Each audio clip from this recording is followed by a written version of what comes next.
Hello student, तो आज हम पढ़ेंगे क्लास 9th मैथ्स हमारी प्रश्नावली 1.6। 1.6 का हमारा जो पहला प्रश्न है वो है ज्ञात कीजिए, अर्थात इनमें हमें मान ज्ञात करना है। और मान कैसा ज्ञात करना है, जैसे ये है 32 की घात 1/5, इसका मान ज्ञात करना है हमें।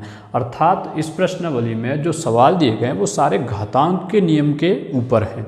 मतलब आपको घातांक के नियम अगर आपको अच्छे से आते हैं तो बहुत आसान सवाल है, आप आराम से 1 मिनट, ज़्यादा से ज़्यादा 1 मिनट भी नहीं लगता इनको सॉल्व करने में। बस आपको घातांक के नियम पता होना चाहिए, बस उन्हीं घातांक के नियमों का उपयोग करके हम इनको हल करेंगे। तो सबसे पहला हमारा सवाल है, पहले का दूसरा हम हल करते हैं।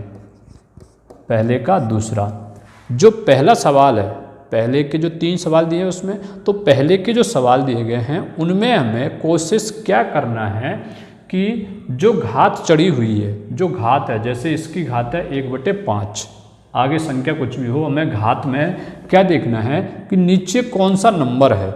नीचे इसमें क्या है, 5 है।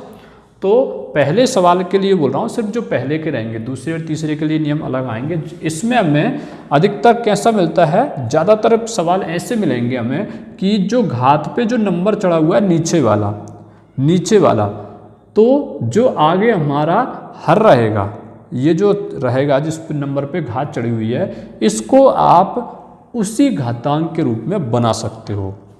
कहने का मतलब ये है, ये जो 32 है आप इसको इस प्रकार से तोड़ सकते हो कि इसमें किसी संख्या की घात, जैसे यहाँ नीचे क्या है 5 है, तो किसी संख्या की घात 5 चढ़ जाए तो 32 को क्या लिख दें कि उस संख्या की घात 5 चढ़े। तो अगर आप नहीं लिख पा रहे हैं तो आप क्या कर सकते हैं, उसके लिए आप उसके गुणनखंड कीजिए। तो 32 के अगर गुणनखंड करेंगे तो हम 2 से भाग देंगे तो ये 16, फिर 2 से 8 बार, फिर 2 से कटेगा 4, फिर 2 से कटेगा 2 और फिर 2 से 1। तो देखिए अब 32 के जो गुणनखंड हैं वो क्या हैं, 2 गुणा 2 गुणा 2 गुणा 2 गुणा 2, 1 2 3 4 5, 1 2 3 4 5। तो इसी को क्या लिख सकते हैं, 2 की घात 5। तो देखिए ये 32 था और इस पर यहाँ घात चढ़ी हुई थी 1/5। तो अधिकतर ऐसे सवाल हमें मिलते हैं, ये वाले केस जो होते हैं उनमें आगे जो आपको संख्या लिखी गई है उस संख्या को आपको ऐसे तोड़ना है कि जो घात चढ़ी हुई है उसमें जो नीचे वाला नंबर है उसी के रूप में वो टूट जाए, जिससे कि घात से घात कैंसिल होगी अभी। तो इसको हम लिखेंगे, अब ये आपको रफ वर्क करके देखना है, यहाँ नहीं दिखाना है, आप रफली करके देख लीजिए रफ वर्क के लिए कहीं पर भी। तो अब ये 32 को हम क्या लिख सकते हैं, अभी लिख के देखा हमने, 32 को लिख सकते हैं 2 की घात 5। तो हल, ये 32 की घात 1/5 थी, अब हम 32 को लिख देंगे 2 की घात 5। ये देखिए सिर्फ 32 को लिखा है और पूरे की घात कितनी चढ़ रही है, 1/5, ये पूरे की घात चढ़ी हुई है यहाँ पर। अब देखिए घात पर घात जब भी इस प्रकार से आता है कि घात पर घात होती है तो घातों का गुणा किया जाता है। अगर घात पे घात चढ़ी हुई है तो घातों का गुणा होता है। तो इन घातों का गुणा करें, ये आधार हमारा एक बार ही लिखा रहेगा, ये आधार है हमारा, इन घातों का गुणा कर दें। तो 5 का गुणा करेंगे किससे, 1/5 से, यहाँ पर ये आप कोष्टक में लिख सकते हैं। तो 5 का गुणा 1/5 से, तो 5 एकम 5, 5 से 5 कैंसिल। तो यहाँ क्या बचा, 2 की घात 1, ये तो 2 की घात 1 बराबर कितना होता है, 2। ये हमारा आंसर हो गया। तो पहले के जो आपके बचे हुए 2 सवाल और हैं, पहला और तीसरा, उनको भी आपको आगे जो नंबर लिखा है उसको ऐसे तोड़ना है कि उसकी घात कितनी आए, जो यहाँ पर ऐसे घात चढ़ी हुई है उसके आधार पे आपको तोड़ना है। तो ये पहला सवाल है हमारा। आइए अब हम दूसरे सवाल को हल करते हैं। दूसरे सवाल में भी ज्ञात कीजिए, हमें मान ज्ञात करना है, 9 की घात 3/2। अब इसमें भी हमें यहाँ पर जो नंबर है, यहाँ पर जो नंबर है आगे, उसको कोशिश ये करना है कि वो ऐसे टूट जाए कि नीचे जो नंबर लिखा हुआ है उसकी घात कुछ बन जाए यहाँ पर। तो 9 को हम जानते हैं 3 की घात 2 लिखा जा सकता है। तो देखिए यहाँ जो घात चढ़ रही थी उसमें जो हर था हमारा वो 2 था, तो और जो आधार मतलब आगे का जो नंबर था उसको भी हमने ऐसे तोड़ा कि उसकी घात भी 2 बन जाए किसी की भी। तो 3 की घात 2 इस 9 को लिखा जा सकता है। तो हल, यहाँ पर 9 को क्या लिख सकते हैं, 3 की घात 2, और पूरे की घात कितनी चढ़ी हुई है, 3/2 यहाँ पर। अब देखिए घात पर घात है तो क्या होता है, घातों का गुणा होता है, तो यहाँ हम घातों का गुणा करेंगे। ये 3 SI तो 2 का गुणा होगा 3/2 से, 3/2 से, तो 3 से 3 कट गए यहाँ पर। अब क्या बचा, 3 की घात 3, 3 की घात 3, 3 की घात 3 अर्थात 3 गुणा 3 गुणा 3, 3 3 9 9 3 27, तो 27। तो हमारा आंसर कितना हुआ, 27। ये आंसर आ गया हमारा 27। अब आते हैं इसका 4th नंबर का। सेकंड और थर्ड आपको करना है इसी बेसिस पर। ये देखिए 125 दिया है। अब अभी हम जानते हैं कि क्या करना है, कोशिश ये करनी होती है कि इस 125 को कैसे तोड़ें कि उसकी घात कुछ 3 बन जाए। यहाँ नीचे 3 है तो कौन सा नंबर है जिसकी घात 3 चढ़ाने पर 125 बन जाता है, तो वो है 5। हम गुणनखंड भी अगर 125 के करके देखें तो 5 की घात 3 मतलब 5 गुणा 5 गुणा 5, 5 25, 25 पंजे 125 होते हैं। तो यहाँ पर भी जब हल करेंगे हम तो 125 को 5 की घात 3 के रूप में लिखा जा सकता है, और पूरे की घात कितनी चढ़ रही है, माइनस में 1/3। तो घात पे घात चढ़ रही है तो क्या होगा, घातों का गुणा हो जाएगा।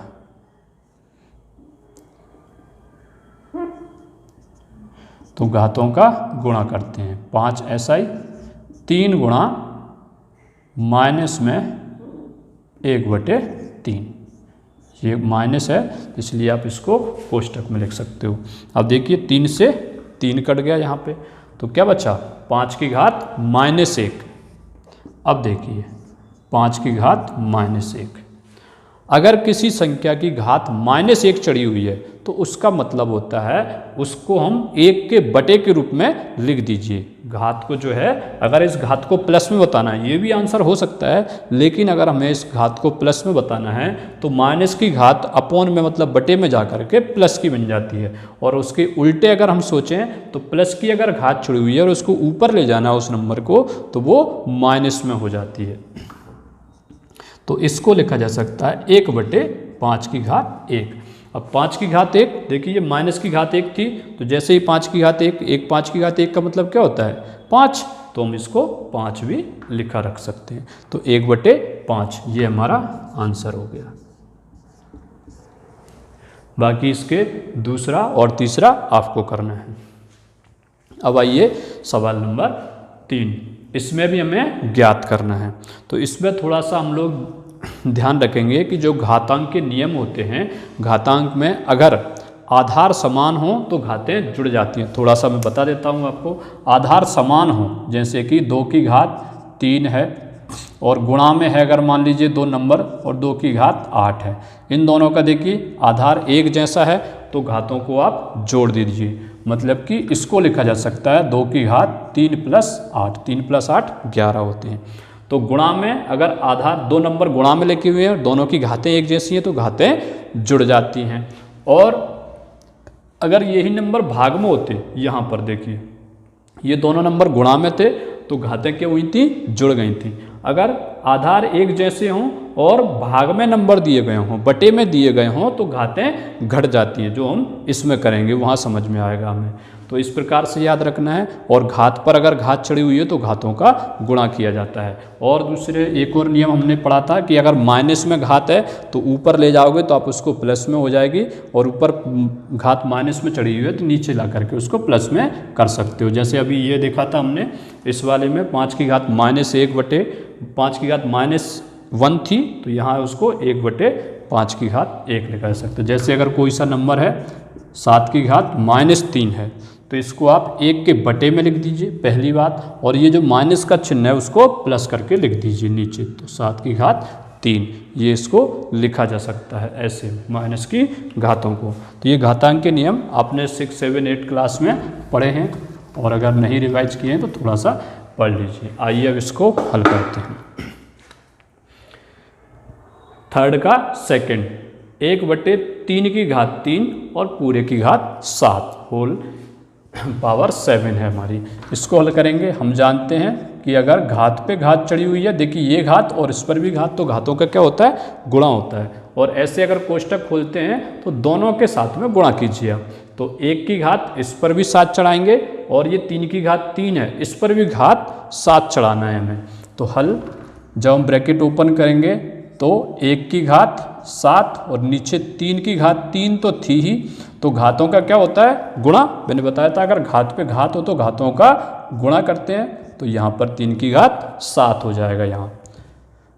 तो ये देखिए 1 की घात 7, अब 1 की घात तो आप कितनी भी चढ़ा लीजिए 1 ही रहेगा, क्योंकि 1 का गुणा 1 से करेंगे 1, फिर 1 से कीजिए आप दोबारा से 1, तो आपको 1 ही मिलेगा। तो ये 1 बटे में देखिए 3 की घात 7 तिये 21, तो 3 की घात 21। अब ये देखिए 1 के बटे में अगर कोई संख्या 1 के बटे में है और घात अगर प्लस है तो ऊपर जाकर के माइनस हो जाती है। जैसे इसमें देखा था हमने घात माइनस थी तो बटे में ले जाइए प्लस हो जाएगी, तो इसमें अगर ये प्लस में है तो ऊपर जाके किस में हो जाएगी, माइनस में हो जाएगी। तो ये भी आंसर हमारा सही है। और आप इसको 1 के बटे में था तो 1 को आप हटा दीजिए तो 3 की घात क्या बन जाएगी, माइनस में 21। तो ये आंसर भी हमारा सही है। नीचे था यहाँ पर घात बटे में थी तो इसको आप ऊपर ले जाओगे तो माइनस हो जाती है। इस प्रश्न से और समझ में आएगा आपको। अब देखिए थर्ड है हमारा 11 की घात 1/2 और 11 की घात 1/4, दोनों बटे में लिखे हुए हैं, भाग में लिखे हुए हैं। तो अभी बताया था मैंने अगर आधार समान हो और 2 नंबर बटे में लिखे हुए हैं, भाग के रूप में लिखे हुए हैं, तो उनकी घातें घट जाती हैं। तो यहाँ पर क्या होगा, घातें घट जाएंगी। और दूसरे तरीके से भी इसको हम लोग समझ सकते हैं। कैसे बताया था मैंने, अगर बटे में है तो घात अगर प्लस में है तो ऊपर किस में जाती है, माइनस में जाती है, तो घात माइनस में हो जाएगी। कैसे भी आप इसको समझ लीजिए। हल तो इसको लिखा जा सकता है 11 की घात, ये ऊपर वाली 1/2 ऐसी ही रही। और ये देखिए अभी जैसे इसको लिखा था हमने, यहाँ पर 3 की घात 21 थी तो ऊपर किस में चली गई थी, माइनस में। तो आप इसको ऐसे भी लिख सकते हो, गुणा का चिन्ह लगाइए। 3 की घात ये प्लस में थी तो ये किस में हो जाएगी, 11 की घात अब माइनस में 1/4। ये देखिए तो ये गुणा में ऊपर ले गए इसको हम, और घात किस में कर दी, माइनस में कर दी। अब देखिए दोनों के आधार कैसे हैं, एक जैसे, तो घातें क्या होंगी, जुड़ जाती हैं। गुणा में घातें जुड़ती हैं और भाग में घट जाती हैं। तो घटाने के लिए हमने इस तरीके से ऊपर ले आए कि इस तरीके से हम इसको समझ सकते हैं। तो अब ये देखिए 11 इसकी घात 1/2 और ये माइनस में 1/4, ये गुणा में आ गए थे। अब तो गुणा में घातें जुड़ती हैं, लेकिन ये प्लस का चिन्ह ये माइनस का चिन्ह प्लस को क्या कर देगा, माइनस कर देगा। 11 की घात हमारा एलसीएम आ गया 4, एलसीएम 4 आ जाएगा। 2 का 4 से डिवाइड करेंगे, 2 टाइम जाएगा, 2 दूनी 4, 2 बार जाएगा, 2 का गुणा 1 से करेंगे तो 2। 4 का भाग 4 में दिया, 4 एकम 4, 1 का गुणा 1 से करेंगे 1। 2 माइनस 1 कितना बचेगा, 1/4। तो 11 की घात 1/4 ये हमारा आंसर हो गया। तो इस प्रकार से ये आपके प्रश्न थे। बाकी के बचे हुए इस प्रश्नावली के जो प्रश्न है वो आपको हल करके और आपको जल्दी से होमवर्क भेजना है। व्हाट्सएप ग्रुप पे अपने पे जल्दी से होमवर्क कीजिए और जल्दी से भेजिए। इस प्रकार से हमारी ये पहली प्रश्नावली जो थी वो खत्म हो जाती है। नेक्स्ट वीडियो में हम लोग नेक्स्ट प्रश्नावली जो अध्याय 2 है वो स्टार्ट करेंगे हम। Thank you.